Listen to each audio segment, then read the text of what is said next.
Hello nerd friends, it is a special video today because we hit 100 subscribers last week and I'm very proud and thank you so much for that.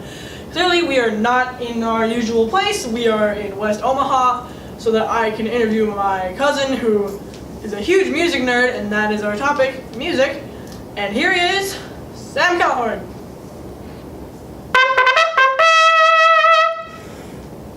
Hey buddy! Hey! How you doing? Good! Good.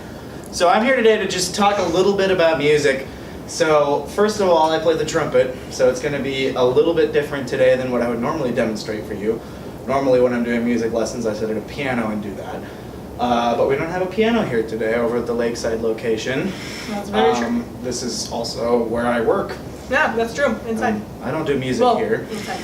Yes. And I also don't work on this balcony. I'm not high up inside. enough to have a balcony at my office. He works 2 floors down and that way. Good job. You remembered, dude. Yeah. Alright. So, the fundamental basis of music is obviously sound, right? And in order to make sounds, there's a lot of different things we can do. For example, Thomas is a percussionist, which means he makes sounds based off of things that he hits. Boom. Yep. Like hitting things. It's fun. And pianists are also percussionists, even though they don't like being called percussionists, because when you press down on a piano, I know. You're technically hitting it. Yeah, when you press on a piano, that activates a hammer that smacks a string and makes a noise. Feel back with the string. And the way the trumpet works, like all brass instruments, is that first we create vibrations with our lips. Yes, Thomas?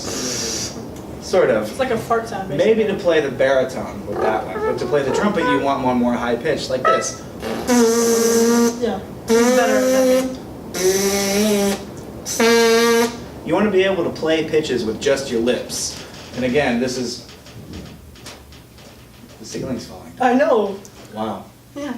We're all gonna die. This is a great end of the video. Just wait. You'll see. So to play pitches on a brass instrument, you need to have your lips vibrating on a pitch. And the very next step to that is the mouthpiece comes into play. You put the mouthpiece just on your lips where the sound is going to come out. And it sounds a little bit like this.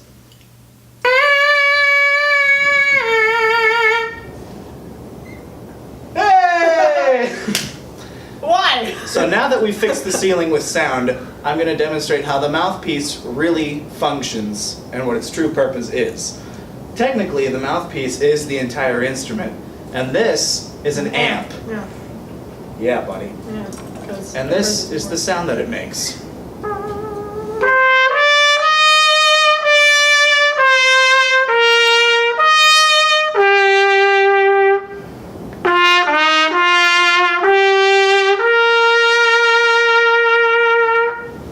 To give you one example. Yeah.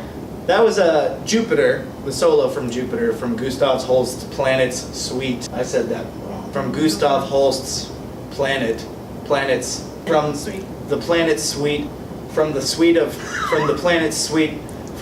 Planet of Gustav Holst, from the Planets Suite by Gustav Holst.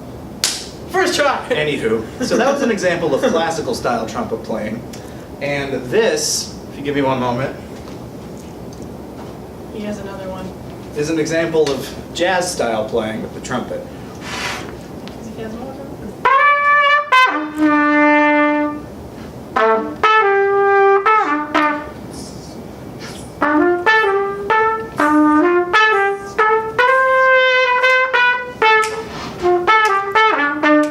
Now, jazz sounds much more relaxed than classical. That's correct? very true. Yeah. Now, they aren't necessarily harder or easier than each other, they're just different.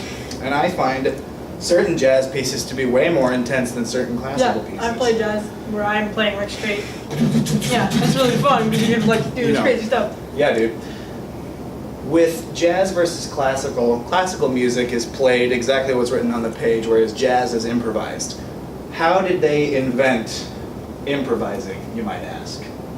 And how would you invent improvising? Well, nobody really invented it because music was already there. What happened was people found instruments and started playing them. So, And now, the way we would train jazz is by teaching everybody the scale and chords. and then they just make it on their own. Yeah, absolutely. Jazz, just like classical, functions on scales and chords. And scales Let me play you a scale so you know what I'm talking about. Here's the concert B flat major scale. That's what we play.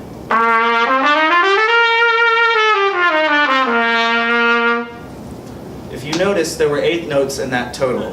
C, D, E, F, G, A, B, and then you repeat the C on the top to make 8 notes. Otherwise, The then first. you'll just get, What was that? then you'll just be weird because like if you don't play the final C, they're gonna be like. Oh, exactly, yeah. Yeah, That's what we sounds call good. the leading tone, for example. Yeah. Like that was the. Just leave you hanging. Yeah. Ah, now it's resolved. Yes. Resolution. Yeah. Resolution. Resolution. Okay. So back to what I was saying before. The first note of the scale, the third note of the scale, and the fifth note of the scale make up a triad, which sounds something like this. If I was able to, You so could if play I played all them three. on the piano, You can play. I could play all 3 of those notes at the same time and make the first part of a chord. In jazz, we always use 7 chords, and occasionally we start using 9, 11, 13. Nothing too much after that, because then it just gets confusing and notes start repeating and yada yada yada. So, to make a 7th chord, we have the 1, 3, the 5, and the 7th. And there are a lot of different kinds of 7ths. It just depends on what key you're in. So if we were to play a B flat major 7 scale, we would have the notes B flat, D, F, and then we would have an A, right? And it would sound like this. However, we're usually going to play a dominant 7 chord, which has a lower 7th interval, which is an A flat.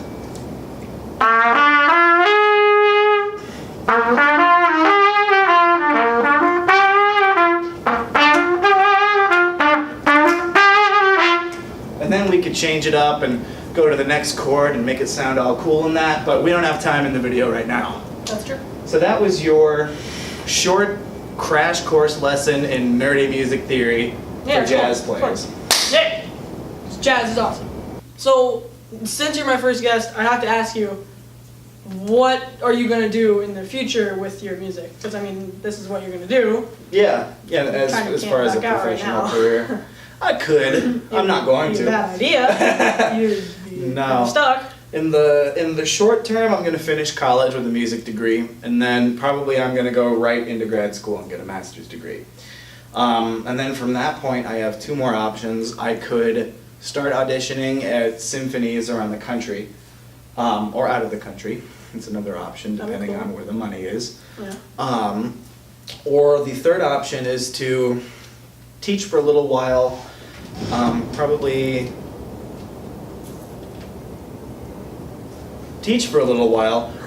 get into a big city, hopefully, maybe stay around Omaha, who knows. Yeah. And either teach lessons or try to teach some classes once in a while at a college. And then once I have some experience with teaching, I would go back to school, get a doctoral degree in music, of some sort of music, anyway. There's billions of options. I mean, you could probably come teach at West there. That band guy is about to retire pretty soon. Couple There's a days. thought. That'd be cool. Maybe. We'll I'd be see. Like, I know that guy. But then I would hopefully get a doctoral degree and then find a college that was looking to get a tenured professor. And a tenured professor, as opposed to a regular professor, essentially they have a higher pay, And they last their career. they have a much longer And career. they're kind of guaranteed to stay there. Yeah, it's pretty hard to get rid of somebody with tenure, and it's pretty Unless they quit or. unless you quit, retire, or break the law. Yeah. So just don't do that. Don't break the law, and you should be fine. I won't break the law. Okay, and don't quit because that'd be the right idea too. Yeah, I would lose my job if I quit. Really? Thank you. Captain Obvious. We're sponsoring this video. So what do you want to do with music, buddy? I want to add it. I might also go into music. I'm not 100% sure. I'm not the greatest mathematician in the world, and some of the things that I used to want to do, like engineering and computer, like designing and that stuff, requires a lot of math. I'm not good at that. But the fact is that I really like music. I think it's really fun. It's just a cool thing to do, to experiment with. And you just have a good time whenever you're playing music. So doing that as a profession would be super cool. I don't know yet, because I mean, I'm only 13 and it's going to be a while before I really have to decide. But I'm thinking that I'll probably branch out from just doing drums and that stuff and do maybe learn a little bit of trumpet and a little bit of other stuff, and maybe not become a teacher like for like a school, but maybe like do private lessons, and then maybe go into teaching music. Because our conductors are really cool people, and they know what they're doing, but they have taken years and years and years. One of them, I believe, is going back to school this year to get a doctorate, like right now. One of them might be there. Good for I'm her. not sure. Actually, it's a her, but Good for her. anyway. So that would be really cool. So I might do that too, and I might pretty much do exactly what he might do. Well, will do. He will do. I might do. Cool. Yeah. So that does it for this episode, I guess, and I will see you guys next week.